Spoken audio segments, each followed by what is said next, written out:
Hello, everyone. LinkedIn. Thank you for joining us today.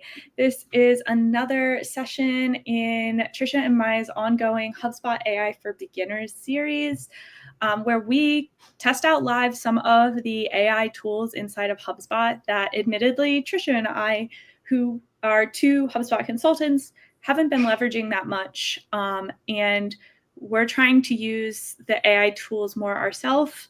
But also hoping that those of you listening feel more comfortable trying out the tools for yourself as well. Hey, Trisha, how are you doing? I'm good. And we've learned that using the tools is sometimes a bumpy road. And so we're here to take the knocks for you and give you some guidance to hopefully, because there's nothing more frustrating than investing some time in using the AI version of a tool rather than just doing the work yourself the way you know how to do it, only to have the exercise take more time than if you'd just done it yourself. Very frustrating experience. So Casey and I are continuing to learn things along the way, and working in silos is the absolute slowest way for us all to advance with this new technology. So we are just sharing everything that we're learning along the way, so that you can just leapfrog and you don't have to make the same mistakes that we have. Yes. Yeah. And today we are taking a look at the content remix tool. We've unboxed it in previous episodes, but I don't think we've really dug into it. And I told Trisha this in the beginning, in the pre-show. I've started using it. I do the morning show with Chris and George, and Profoundly has a blog, and we would like to feature some of the content from that show onto the blog. So we've been using Content Remix to build those blogs, and I'm going to show you how to use, how we're using it. And then this is the piece that I will say, everything's a work in progress. If you follow me, you know I post every day top 5 HubSpot updates.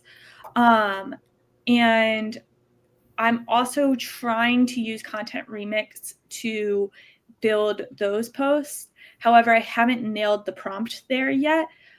So we'll talk through kind of what I'm doing to try to improve the prompt, what I've done in the past. And also happy to talk through how I build them now. I think I've talked about that on previous posts, just for context. So we'll talk about as many of those things that I just said that we get to. All right. And I feel like this is going to be a very promising, productive session, because content seems to be the place where HubSpot's AI tools are most successful and least buggy. Yeah. So if you haven't seen the Content Remix tool, it is in HubSpot portals. I think you need Content Hub specifically for this. And you'll see this here under Content and then Remix. If you don't have access to it, it'll have a little lock symbol. I'm not going to lie to you, Content Hub, to have access to Content Remix is a significant upgrade in your annual cost. But let's take a look today and see if that might be worth it for you. I think there's a lot of value here in saving time and improving efficiencies. So like I said, I've been I haven't. The Profoundly team has been creating blogs around this for a while. So they have actually set up a template.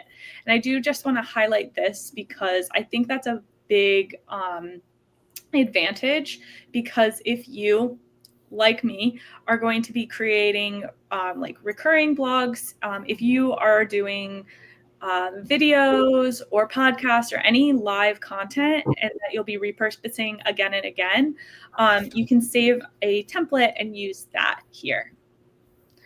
So to start today's, I'm going to say use template. And then I get to type in here or add content here. And I have already uploaded my content, my podcast, to HubSpot. So I can just select the content from the existing content. Yes. Was it a podcast or a live? It was a live. So it was a live, and then Chris uploads the live to the podcast tool in HubSpot. And got it. And that's how we push the live into Apple Podcast. So although it was originally a live, we upload it as an audio file to Apple Podcast and Spotify each day. And that's where I'm pulling this from. Okay, wait. Tell me. So Chris gets the audio file from the live? Correct. And then he loads it to Spotify or to here or to both places? He uploads it to Spotify. Or no, sorry. He uploads it to HubSpot. Mm-hmm. And then we publish from HubSpot, and then HubSpot pushes it using an RSS feed to Apple Podcast and Spotify. So we don't ever have to like touch Spotify and Apple Podcasts. Okay, awesome. Yes. That wasn't making sense to me, so I'm glad. Glad we went through that. All right. And now after I added that content, it's going to bring up that I want to create a blog and I want to post it to the Pro Family page. And then this is the prompt that is currently uploaded in the template for this. So it says transform the video transcript into an objective news article for the Pro Family blog. Follow these requirements. Then they include the article structure, lead with a brief introduction stating the date and scope of the updates, main section titled Platform Updates Detailed, include sections for any community discussion or ecosystem insights mentioned. Chris did the show by himself this morning. George nor I were able to make it. And I did see he highlighted a upcoming event next Thursday, August 28th, the Data Summit. So I'm expecting to see a mention of the Data Summit in this as well. Then there's some notes about the writing style, objective, news style, reporting tone, present tense for current features, past tense for those recently released features. Do not add creative flourishing or marketing language. Chris was involved Did Chris create that? I don't know if he wrote this specific prompt. I don't know, but he definitely was involved. I feel like there's a thumbprint there.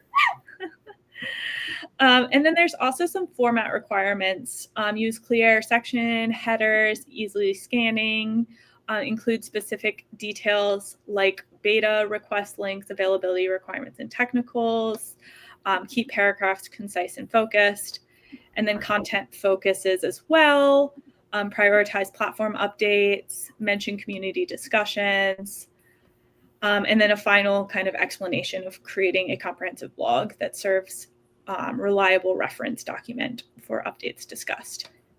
I love that this stays within the template. Yeah. What does WUCP stand for? Where do you see that? It's the WUCP Daily Remix 2025. Oh, customer platform. What's WU? Wake up. Oh, wake up customer. Thank you. Okay. So, do you do this daily? Yes. Okay. All right. So every day you do the live, you do a podcast, you do a blog post. Yes. I love this. How would you even do this if it was just you having to create all this by yourself, without Content Remix? So this is fantastic. I love how detailed the prompt is. And like I said, I love that it sticks with the template. And I think that's a really important call out. So like if you've tried Content Remix and you're not finding it to be successful, consider your prompt. And so I mentioned at the top of the live, I'm starting to use this for my own daily post, and I haven't nailed the prompts there. Chris handed this prompt to me and said, use this, and it has worked well so far.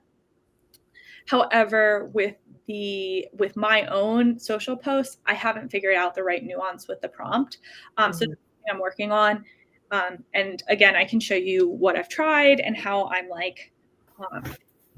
I'm trying to improve my prompt. Spoiler alert, I'm actively working with Claude, if you can see this tab here, on helping me create a prompt for HubSpot to use. Okay. One thing I did when I created this yesterday, when it first created the blog, even though in the format requirements it says include specific details like beta request links, I ended up needing to add another bullet point here, and I can save this as my template, and I should have, but I hadn't yet. I just wrote required include links to all updates mentioned. Length is medium, and I'm not going to generate an image for the blog, but that's kind of nice.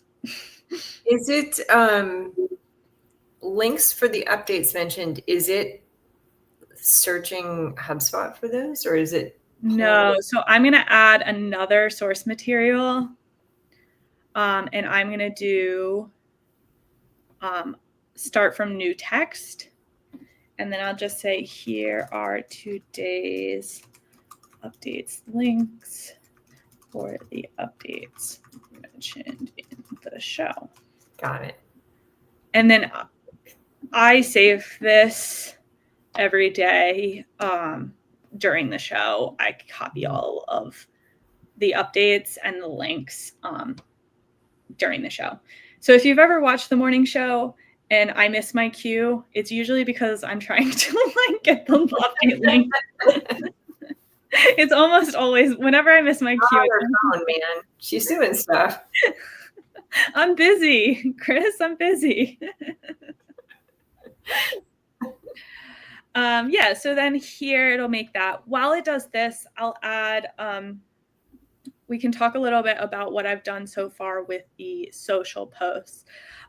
So once I figure out the right prompt for the social post, I would save this as part of my my template.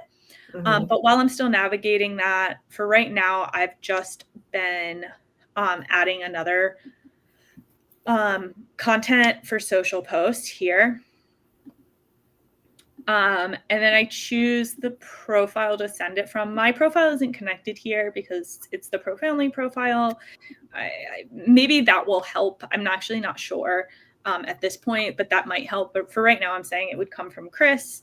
I did that rather than coming from a company page. I just wanted it to know that it would be coming from a person. Mm-hmm. And then in the one I did yesterday, my prompt for the social was, can you draft a LinkedIn post in the voice of Casey Hawkins, sharing the top 5 updates based on the updates covered today? The top 5 should be selected based on likely impact to the HubSpot user base and host enthusiasm. Post should include relevant hashtags for the topics discussed. Post should include links to the 5 featured updates and should follow a tone voice similar to these example posts. And then I put a couple of example posts in here. And what it came back with was this. Hi, everyone. Casey Hawkins here, which, fine. You never say.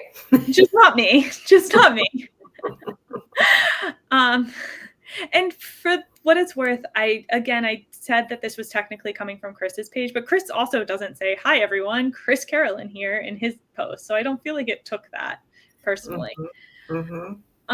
Today's show delivered 5 super powerful updates that are sure to boost productivity and streamline your workflow. Obviously, there was no discussion here about excluding marketing terminology. And then it did an okay job with these updates, and I feel like the updates it chose, actually, this I had some beef with this one. But generally, the updates it chose were okay. I think in my final post yesterday, I didn't do these 2. I replaced these 2 with something else. And then these updates are designed to empower you with flexibility. It also didn't include typically I sign off with like, join Chris, George, and I tomorrow on the ProFamily page, live this time. It didn't include that either. So I would say when I read this, I felt meh. What I did yesterday was I took this over to Claude And this was me being kind of lazy yesterday, and I did this last night. So I just kind of wanted to get it over with. So I basically just took it over to Claude, where I usually do this, and said, Claude, fix this. And then Claude ultimately fixed it. However, that's something I want to kind of improve on here to generate that post with moving forward. How good a job do you think it's doing of picking the top 5 based on host sentiment? I feel like HubSpot's content hub yesterday did not do a great job.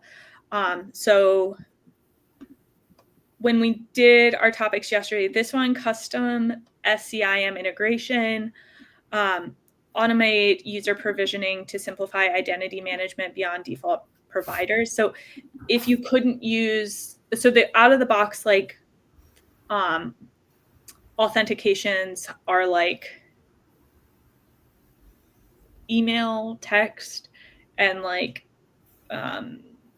one of those, I don't know, something else. Some companies apparently have their own like systems that they use to authenticate users. I didn't know that. Chris didn't know that. George didn't know that. And we all said that on the live, that like this is the first we ever even heard that this was a problem.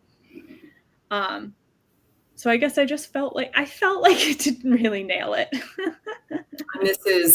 This is I have struggled with this as well, as when I've tried to tell it to interpret sentiment based on like emotions expressed in a video. Mm-hmm. And all I can pick up on is verbal cues, right? Mm-hmm. But even with that, I think that that's a thing that it's still kind of struggling with. Yeah. So for the blog post section, this is what it popped out. I'm not seeing the links in here, but let's see. Yesterday, I feel like I didn't see the links in the text version either. I know that's the part that Chris was having some issues with when he was doing this. But there they are. There. Perfect. Perfect. So now from here, all I'm going to do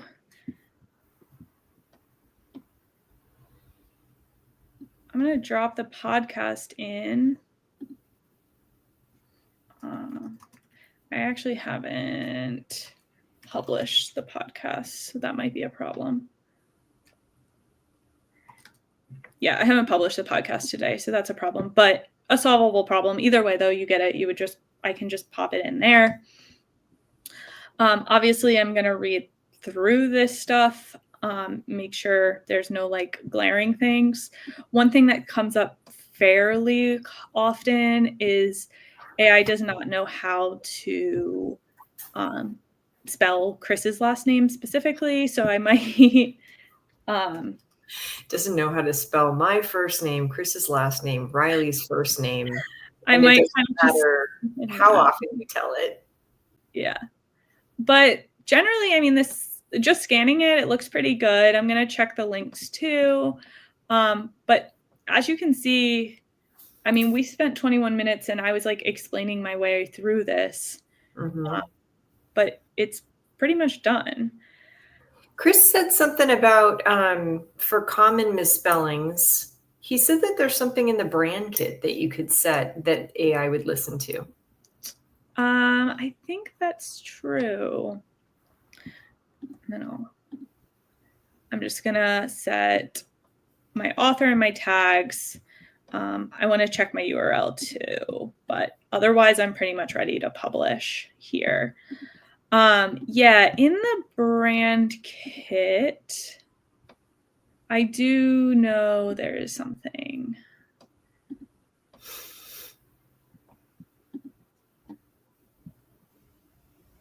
Brand voice. There's terms to avoid placement rules.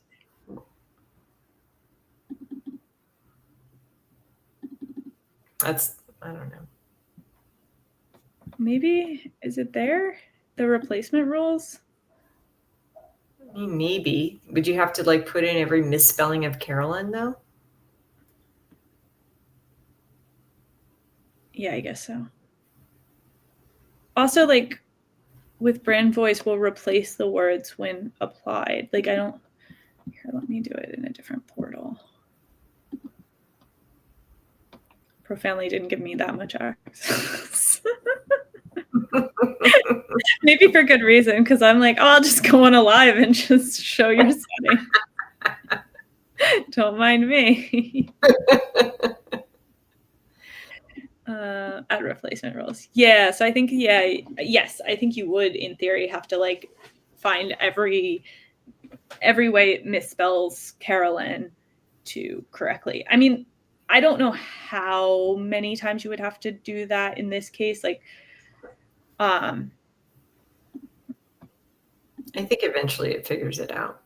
It does. I know for Chris, when we first started even pushing the updates here, it was getting his name wrong 100% of the time. But now it actually gets it right most of the time. So. Okay, so you just created a podcast, a blog post, a social.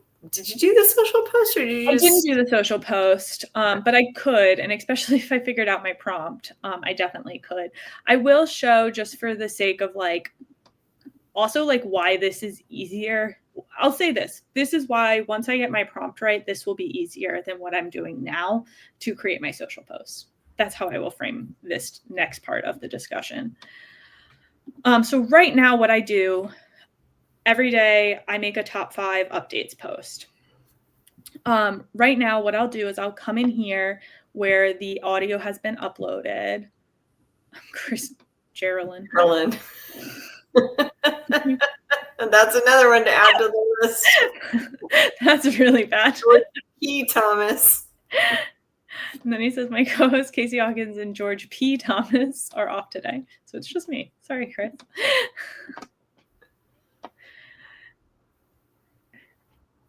Have a great day. Look how I'm actually pretty good at stopping right where it ends, which means I've done this too many times.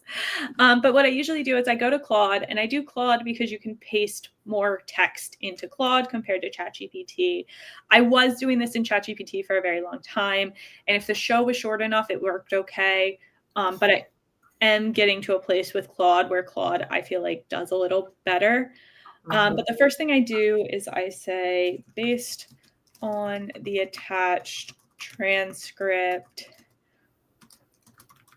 what were the top 5 updates covered today? And honestly, sometimes I just say that. I know that's bad. That's bad AIing.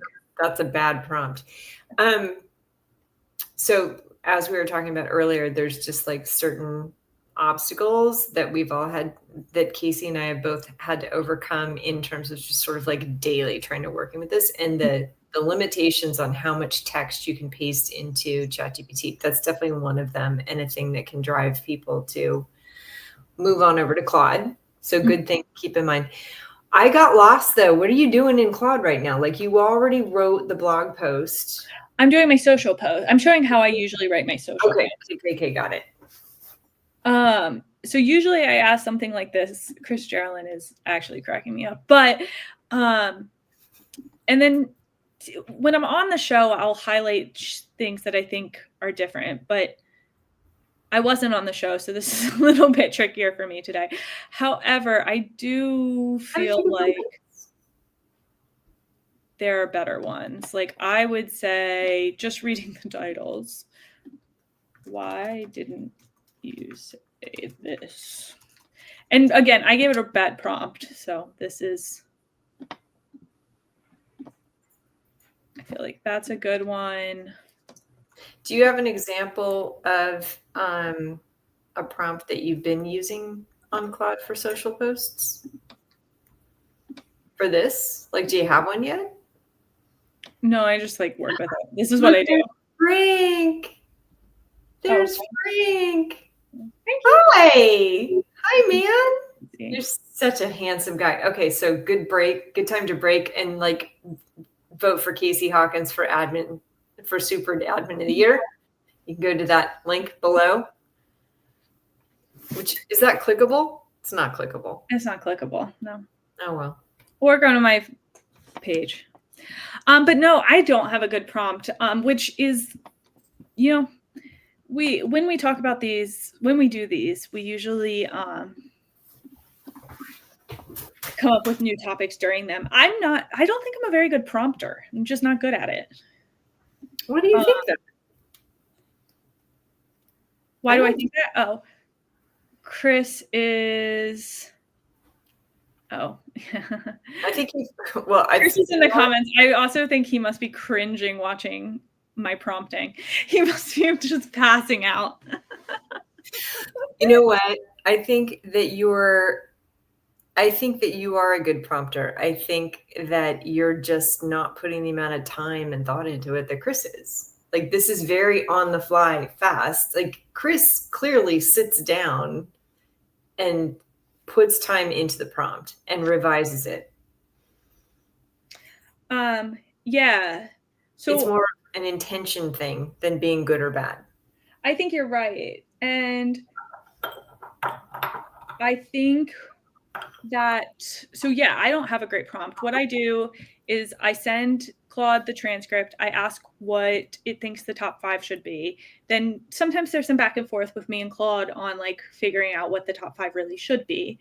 And then I truly say to Claude, can you write a top 5 linked in post?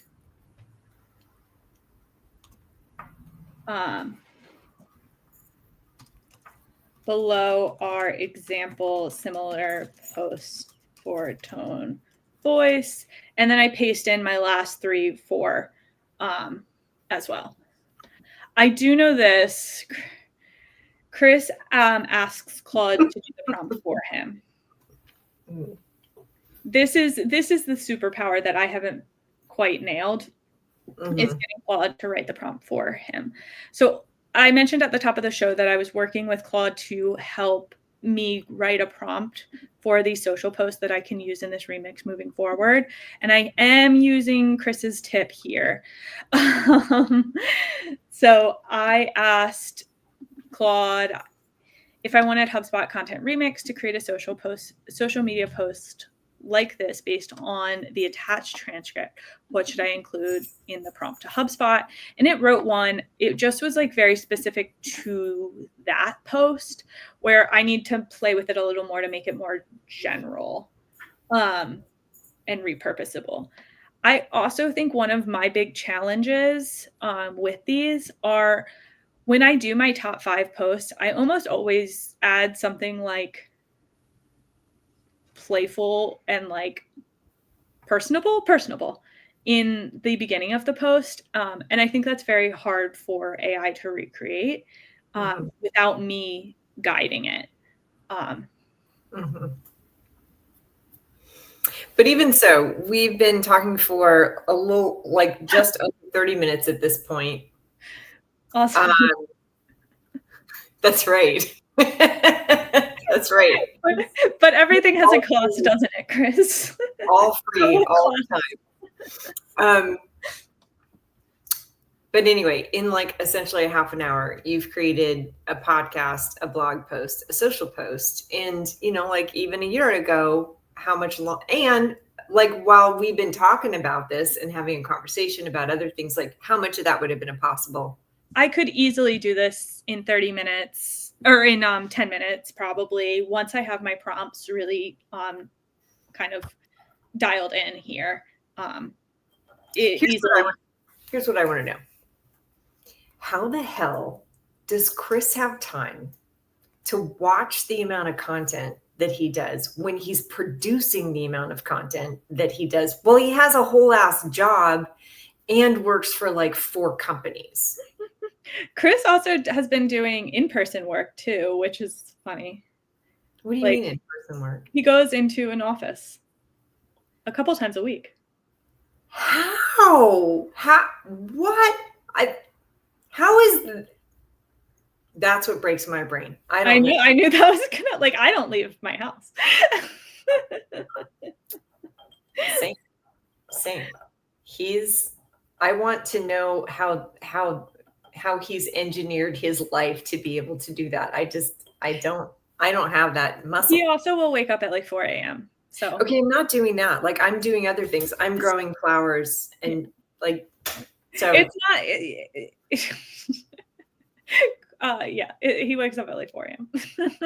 okay. AI, he also said. AI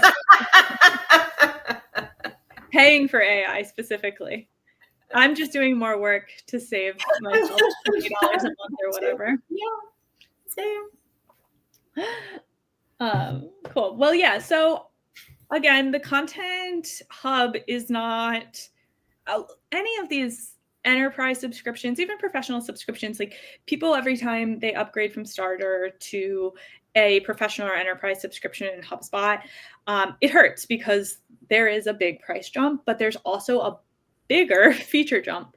And the fact that I can take my audio files and turn them into blogs and social posts in 10 to 15 minutes, if I wasn't like talking the whole time and if I have my prompts dialed in, is worth it. I mean, that's going to save a ton of money. And not everyone gets on lives. I know I'm using that audio file because that's what I do all day, every day, is get on lives.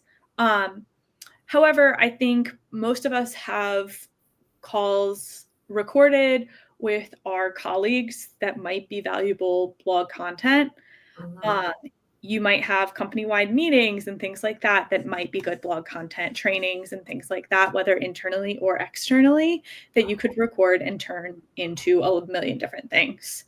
And honestly, you can set up, it doesn't even have to be a live. You can just schedule a 30-minute call or a huddle with somebody on your team. That's very true. Whatever you're going to talk through. And it's so much faster than like trying to script it out and write it out. If you work for me, you know I do a lot of videos when I'm explaining tasks and concepts. And that's just because it's easier to talk through it. So to be able to, and I do this all the time, I will take I will record things for my employees. I will then take the transcript of the recording, send that into Claude or ChatGPT, and have the task written. So they have the video and they have the task, and all I did was talk through it, which was easier than typing. So check it out. Check it out. Check it out. All right. Any final thoughts, Trisha? Vote for Casey. Vote for Casey. Voting ends for this round of the Super 8 Admin of the Year competition at 5 p.m. Central today, August 21st. Today? It's not Friday? I think it's today. Because last week it was Friday. They're going to confuse people if they change this up. I'm not running the competition. Jesus. Anyway, well, okay. So anyway. Trisha's stressed. Look at the stress in your eyes. It's bad enough. It's bad enough that people don't like. First of all, the interface is bad. Like, once you vote, you have to jump through a bunch of screens. Okay, we don't need to complain about the competition on a live. We love the competition. Everything's going really well and great. But anyway, I guess Vote for me. All I wanted to say is that you're not done voting after today, because there's another round next week and there's another round the week after. Like, you have to keep voting. Well, please keep voting every week, because the competition doesn't end for another couple weeks now. It's true. Vote today. All right. Yeah, vote today. All right. Have a good one, everyone. Thank you.